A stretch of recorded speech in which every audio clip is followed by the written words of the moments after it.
প্রিন্টরাইট P855 প্রিন্টারের ribbon লাগানো আমরা দেখব। প্রথমে ফ্রন্ট কভারটি খুলে নিব, এরপর পেপার গাইডটা সামনের দিকে টেনে এটাকে উল্টে রাখব। এরপর এই নচ বরাবর রিবনের এই দুটাকে বসাবো।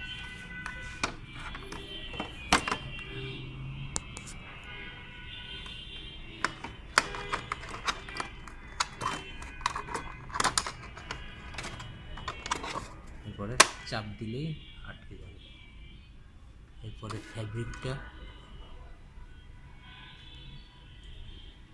হেডের ঠিক সামনে দিয়ে ভিতরে দিয়ে দেব এবং নবটা যেদিকে অ্যারো দেওয়া আছে সেদিকে ঘুরাবো।